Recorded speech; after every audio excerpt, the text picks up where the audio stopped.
ফের বিস্ফোরক উত্তরবঙ্গ উন্নয়ন মন্ত্রী উদয়ন গুহ। ভোট না পেলে একটা পাথরও ফেলা হবে না। ভাইরাল ভিডিওতে বিতর্কিত মন্তব্য উত্তরবঙ্গ উন্নয়ন মন্ত্রী উদয়ন গুহর। নিগমনগর বাদ দিয়ে তার কিছু হবে না, কারণ যাতায়াতের রাস্তাও আমার এখানে। তারপরেও বাজারে নেমে, এখানে নেমে, সেখানে নেমে ঘোরাঘুরি, তোমাদের উপর আমার খুব রাগ। এবার দেখাবো তারপরে কি কাজ আছে করে দেবো। ওই জায়গাটার জন্য কি বললো হবে তো এইবার আমি মানে একটা পাথর ফেলবো না যদি ভোট না পাই। কি হয় নিশ্চিত ভোট দিবে, কি লাভ হয়? দেখাই যায় না।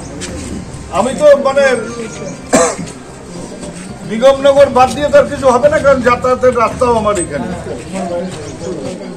তারপরেও বাজারে নেমে, এখানে নেমে, সেখানে নেমে ঘোরাঘুরি, তোমাদের উপর আমার খুব রাগ।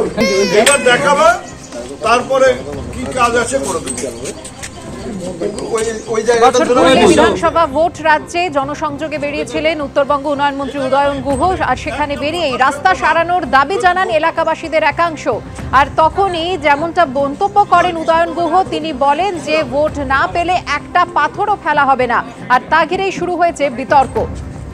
আগামী দিনে মানুষ তৃণমূলকে জবাব দেবে, উদয়ন গুহকে পাল্টা কটাক্ষ করেছে বিজেপি। নির্বাচন আসছে, তৃণমূলীরা কোনো কাজ কোথাও করেনি, উন্নয়ন তথৈবচ, উন্নয়নের নামে পকেট ভর্তি হয়েছে। এখন স্বাভাবিকভাবেই এরা ভয় দেখাচ্ছে, ভোটে তো জিততে পারবে না, মানুষ এদের প্রত্যাখ্যান এবার করবেই। সেই ভয় দেখিয়ে ভোট নেওয়ার চেষ্টা করছে। যেহেতু কোনো কাজ হয়নি, ভয় দেখিয়ে লাভ নেই। মানুষ স্থির করে নিয়েছে যে এই দুর্নীতিগ্রস্ত সরকারকে বিদায় জানাতেই হবে। সেজন্যই ওনাকে কোশ্চেনগুলোও করছে এবং আগামী নির্বাচনে তৃণমূল কংগ্রেসের বিসর্জন এরাই দিচ্ছে। মঙ্গলবার বীরভূমের কীর্ণাহারে সভা করে কাজল শেখের উদ্দেশ্যে ওষুধ প্রয়োগের হুঁশিয়ারি শোনা গেছিল শুভেন্দু অধিকারীর গলায়। বলেছিলেন, আমি এই অসুখও জানি আর ওষুধও জানি। আর শুক্রবার পাল্টা কীর্ণাহারে পদযাত্রা ও সভা করে শুভেন্দু অধিকারীকে তীব্র কটাক্ষ করলেন বীরভূম জেলা পরিষদের সভাধিপতি কাজল শেখ। বললেন, তুমি জেলে যাওয়ার ভয়ে জামাটা পাল্টে নিয়েছো, কাজল শেখ জামা পাল্টাবে না। কাজলের দাদা শাহনওয়াজ ভাই আর কাজল ভাই, তোমার দুজনের সঙ্গে আমার দেখা হয়, চিন্তা করবেন না। আমি অসুখও জানি আর ওষুধও জানি। তুমি জেলে যাওয়ার ভয়ে জামাটা পাল্টে নিয়েছো, কাজল শেখ জামা পাল্টাবে না। কয়েক মাস পরেই বিধানসভা নির্বাচন, তার আগে থেকে জমে উঠেছে রাজনীতির বাকযুদ্ধ। মঙ্গলবার বীরভূমের কীর্ণাহারে সভা করে কাজল শেখের উদ্দেশ্যে ওষুধ প্রয়োগের হুঁশিয়ারি শোনা গেছিল শুভেন্দু অধিকারীর গলায়। দেখা হবে কাজলের দাদা শাহনওয়াজ ভাই আর কাজল ভাই, তোমার দুজনের সঙ্গে আমার দেখা হয়, চিন্তা করবেন না। আমি অসুখও জানি আর ওষুধও জানি। রাজনৈতিক ওষুধ বলছি, নন পলিটিক্যাল কথা আমি বলি না। শুক্রবার পাল্টা এই কীর্ণাহারে পদযাত্রা ও সভা করে শুভেন্দু অধিকারীকে তীব্র কটাক্ষ করলেন বীরভূম জেলা পরিষদের সভাধিপতি।